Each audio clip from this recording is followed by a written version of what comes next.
Olá pessoal, bem-vindo ao Enigmas.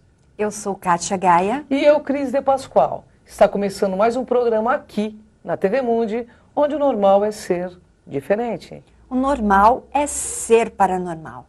E no programa de hoje abordaremos o tema do livro Guardião da Meia-Noite. E para falar sobre esse livro, estamos aqui recebendo o autor, que é uma sumidade em conhecimento, Rubens Saraceni. Bem, mas antes de falar com este nosso convidado especial, vamos para um rápido intervalo?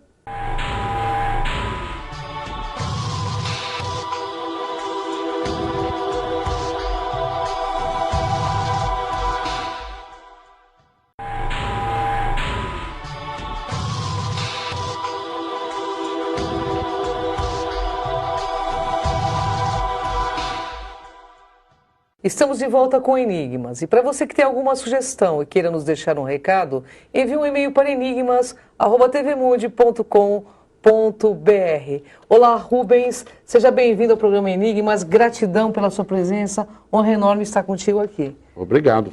Rubens, o tema hoje vamos falar dos best-sellers de Rubens Saraceni, que é uma sumidade que todo mundo já conhece. O Cavaleiro da Estrela Guia. Conta um pouco sobre este livro aqui, Rubens.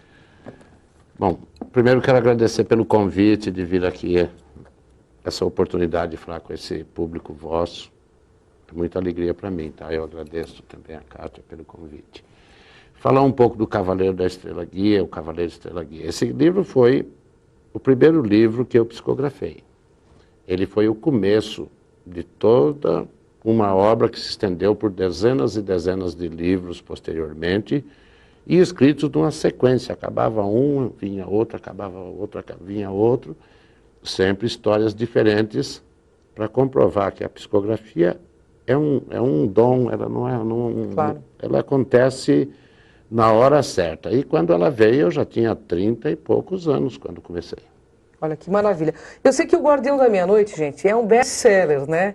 Porque quem é que não leu Guardiões da Meia-Noite? Guardião da Meia-Noite, né? Eu, pelo menos, eu devorei ele em um dia, depois eu não conseguia dormir, Rubens, porque ele, assim, ele é perturbador, porque faz a gente entrar em contato com as nossas sombras, né? Exatamente.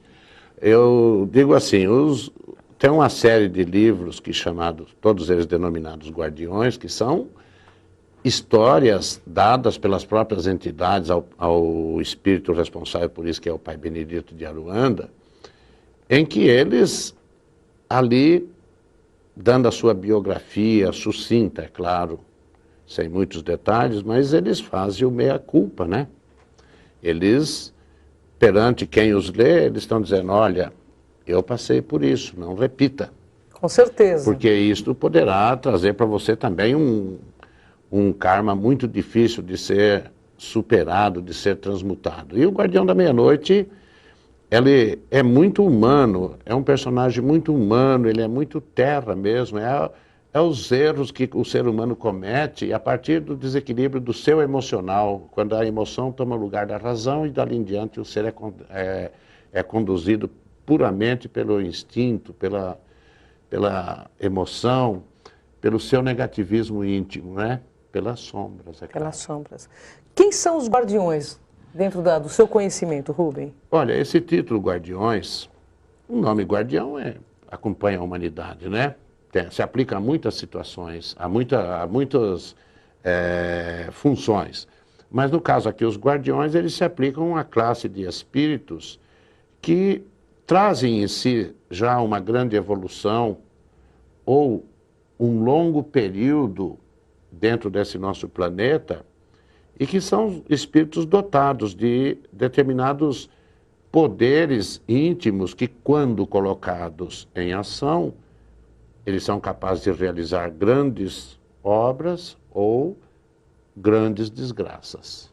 No caso dele, o que levou à perdição dele foi que colocou todo o potencial dele direcionado numa obsessão. Aí se perdeu, né? Correto. Hoje ele já busca o resgate, mas ainda tem muito chão para andar. Tem muito chão, né, Rubens?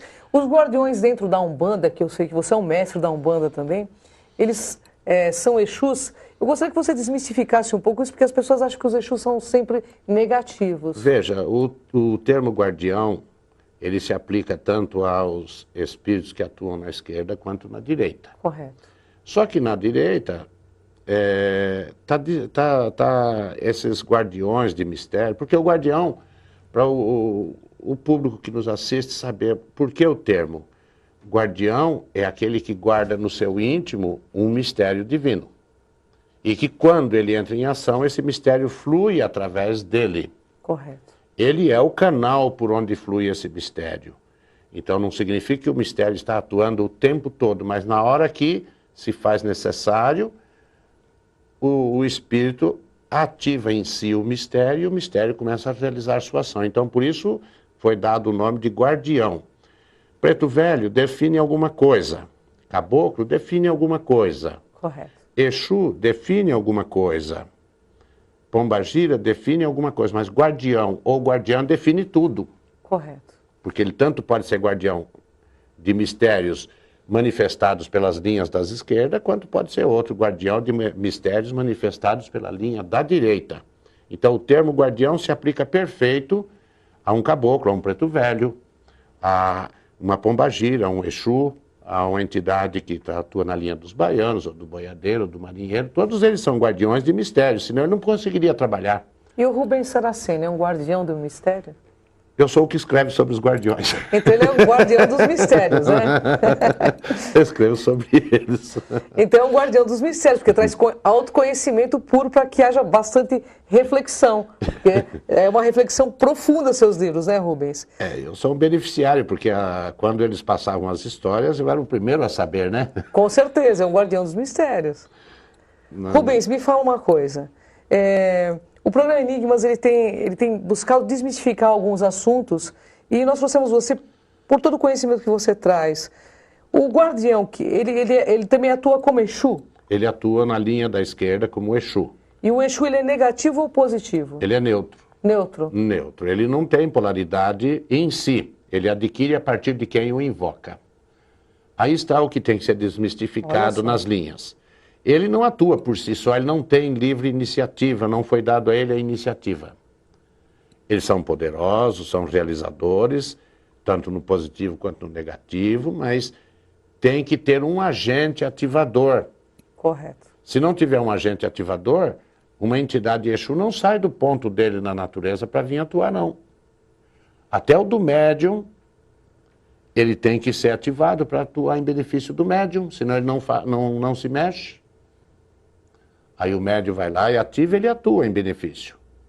Agora, dizer assim, o Exu é mau ou é bom, não, ele é neutro. Se nós entendermos essa neutralidade, aí então tudo se torna compreensível, porque se assim como tem algumas pessoas que vão até o ponto de força de uma entidade Exu, faz uma oferenda para trancar os caminhos de alguém, para fechar as portas, coisas assim, mas tem muita gente que vai pedir benefícios, coisas positivas, e eles respondem. Essa é a função deles. Quer dizer que, então aí o problema é de quem pede, né? De quem pede. A responsabilidade é de quem vai até eles pedir. Eu acho que a lei está sendo perfeita. Ela dá o livre-arbítrio. Quer dar vazão ao seu negativo? Dê. Vai ter o retorno. Ação e reação. Ação e reação.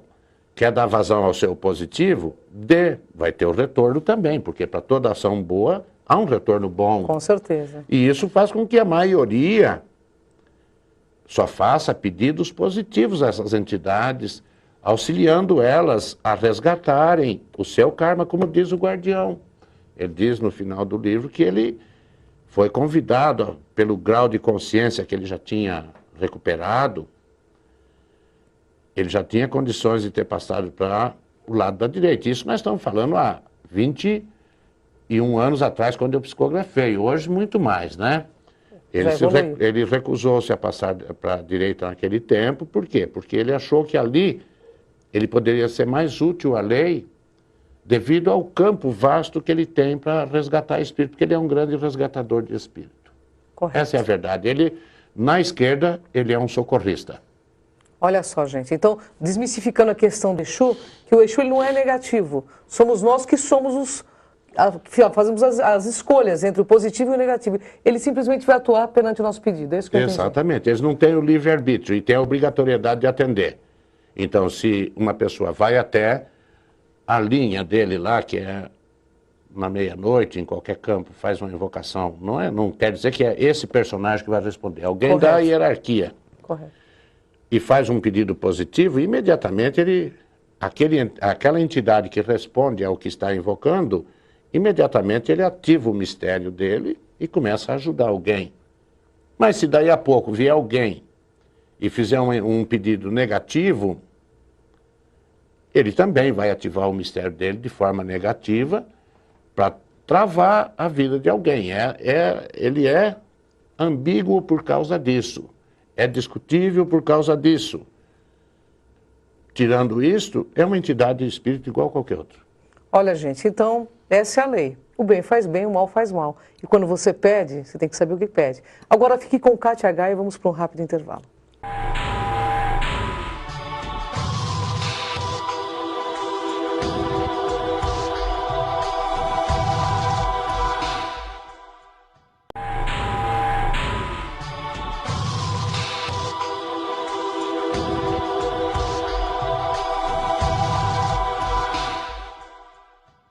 Voltamos com Enigmas e antes de qualquer coisa eu gostaria de agradecer o apoio das lojas Segmagem. A Segmagem é pioneira em sistemas de segurança e trabalha com produtos de última geração, em circuito fechado de TV e interfonia.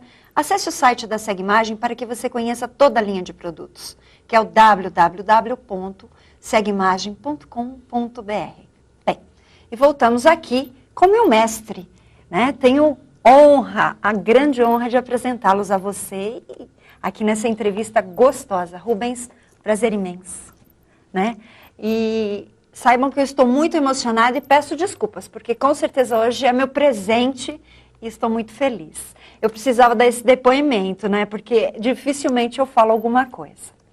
Rubens, eu quero te falar uma coisa. Quando nós lemos esses livros, nós temos uma percepção dos nossos lados, né? E as pessoas têm muito medo da morte.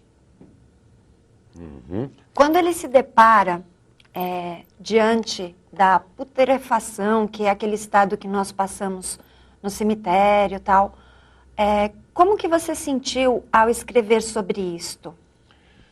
Bom, para mim, que estava psicografando, e devo ressaltar isso, quando a gente psicografa, não sei explicar direito como acontece isso, mas dá a impressão que a gente está no meio da cena, tá? Tá. Não está visualizando, não está vendo, mas está sentindo. Então, foi algo assim que quando eu estava psicografando, mexeu com o meu íntimo, devido à descrição nua e crua do sofrimento do espírito, devido a toda a sua queda, sua regressão consciencial, e ele já não está mais encarnado, e sentir-se no corpo e sentir o corpo sendo carcomido ali por larvas astrais no espírito e por vermes mesmo no plano material. Certo. E eu já tive relatos de vários espíritos que o sofrimento é terrível, mas é em função dos erros cometidos aqui no plano material. Sim. Então, escrever sobre isso aí foi um pouco chocante. E, geralmente, os espíritos, eles passam por esse estágio, só alguns se recordam? O que a maioria dos guardiões informam?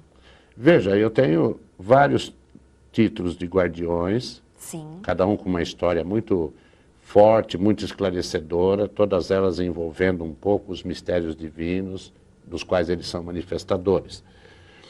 E, nesse caso do Guardião da Meia-Noite, após ele não sabia, que ele não tinha consciência de que já tinha desencarnado e achava que estava enterrando ele vivo, né, querendo matar ele.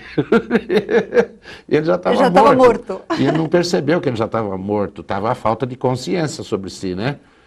E tem outros que têm também as suas passagens que os levam a lugares no plano astral terríveis. O Guardião das Sete Portas, eu lembro parte do personagem, que ele foi parar em um lugar que ele estava em cima de uma pedra e em volta daquela pedra enorme fechado de serpentes, É querendo verdade. picá-lo.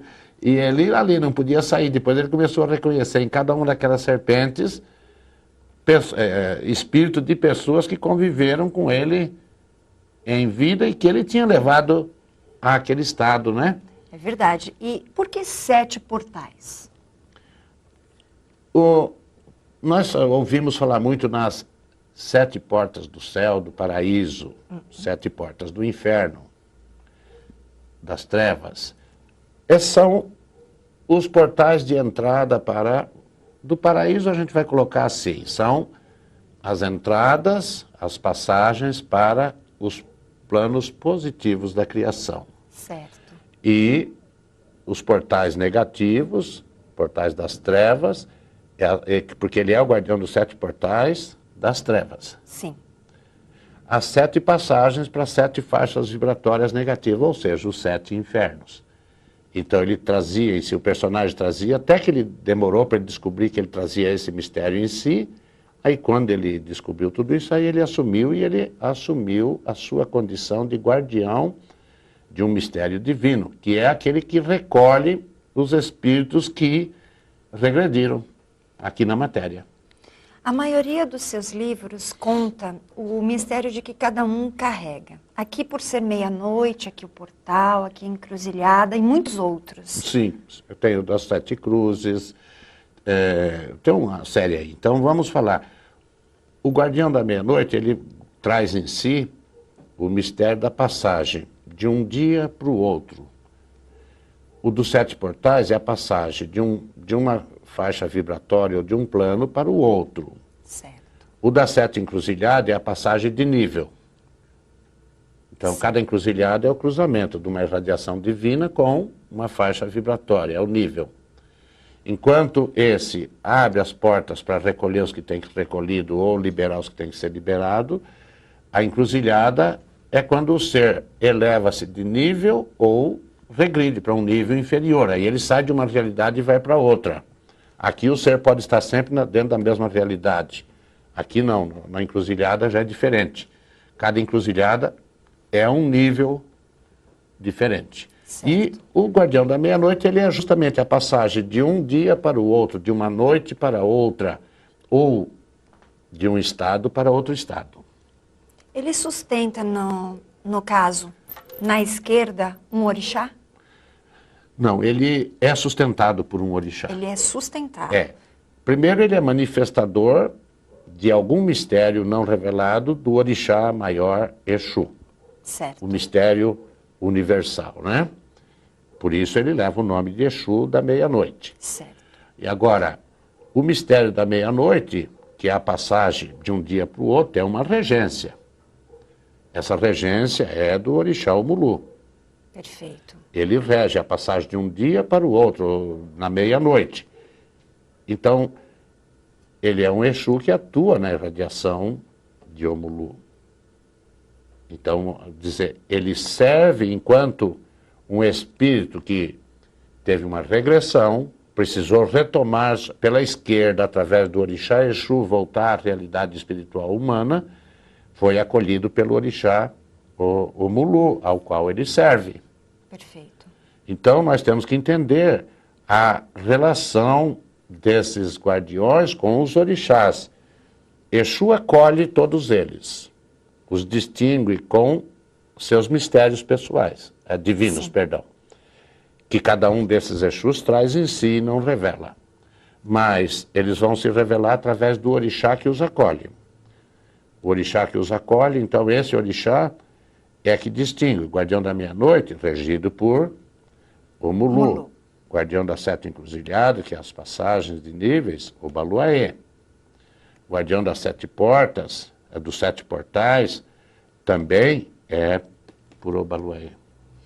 Rubens, as pessoas acreditam que tudo é Exu, mas existem algumas questões ligadas a eguns, quiumbas, que não é a mesma coisa, Não. né? Sim. Isso nós temos que destacar. Exu é aquele que é graduado. Lei. Ele é graduado, ele traz impresso no seu espírito um símbolo. Ele é como que é um grau. Ele tem grau. Agora, o Egum, traduzindo o Egum para o português, é espírito, sem grau nenhum. É o espírito que desencarnou, é um Egum. E existem espíritos que desencarnaram muito bem, seguem o seu caminho. Espíritos que desencarnaram muito mal, voltam para os familiares pedir. É o típico caso explicado pela literatura espírita dos espíritos que vão até as suas famílias buscar ajuda. Esse é o Egum. Agora, o Quiumba não. O Quiumba, ele já é um espírito que desencarnou. Eu brinco, no meu modo de brincar, eu falo a verdade. Já era sem vergonha aqui na matéria, já era oportunista, espertalhão, mentiroso e um monte de outras coisas na matéria, e tá cheio dessas pessoas aí. E quando ele desencarnou, ele passou por alguma situação, deu a volta por baixo, né? Lá não dá a volta por cima, dá a volta por baixo e retorna à tona. Aí ele mistifica. O Quiumba, ele não tem compromisso com a lei. Ele é um espírito que é oportunista. Ele se encosta num familiar, num conhecido que ficou na matéria, ou num desconhecido também. O que importa para ele é conseguir chegar à matéria e se aproximar, encostar em alguém. Porque é dali que ele aure a energia que ele precisa. Ele se alimenta. Se alimenta. E ele mistifica o máximo que ele pode para ele não ser retirado. Ele mente, ele fala que ele é o Exu da pessoa, ou que é a pombagira, quando é espírito feminino, às vezes não é. Mas ele faz de conta que é. Até o dono verdadeiro aparecer, ou ser descoberto, aquela mistificação, leva tempo e tem que ser, o médium tem que ser paciente para lidar com essas coisas. Acredito. Bem, Rubens, só para a gente finalizar uma pergunta assim muito direta. Quantas obras? Olha, publicados, porque está condensado, o Cavaleiro da Estrela Guia 3 em 1, o Cavaleiro do Arco-Íris, que tem 800 páginas, é 4 em 1, o Guardião das Sete Portais aqui, ele era 2 em 1, era o Hashimeid, depois o Guardião das Sete Portas, ele juntou tudo. No total dá 59, condensado em 54. Mas tem mais, né? Tem mais, tem. Tem muitos livros ainda para serem publicados, é que eu diminuí um pouquinho, teve ano de eu publicar 6 livros. Então agora eu diminuí um pouco, por uma orientação do próprio Pai Benedito, isso agora vai devagar, porque a base já está semeada. Perfeito. Essa base já está servindo para muita gente se esclarecer, ou esclarecer muitas situações que antes não tinha explicação. Agora os outros que vierem vão ser só complementares, mas já estão escritos já. Muito bom. Para as pessoas que querem conhecer o seu trabalho, por favor, o contato lá do colégio. Nós temos uma página, né? www.colégio-de-umbanda.com.br, que é o site que nós colocamos as nossas coisas lá. Para contato é o e-mail, contato@colégio-de-umbanda.com.br. Perfeito. Bem, nós vamos para um rápido intervalo e já voltamos.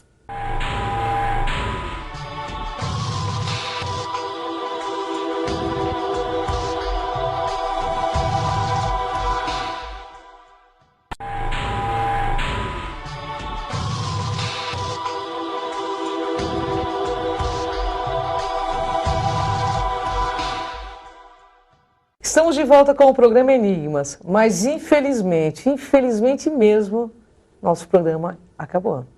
De fato, Cris. Mas no próximo programa, novos convidados, novos entrevistados.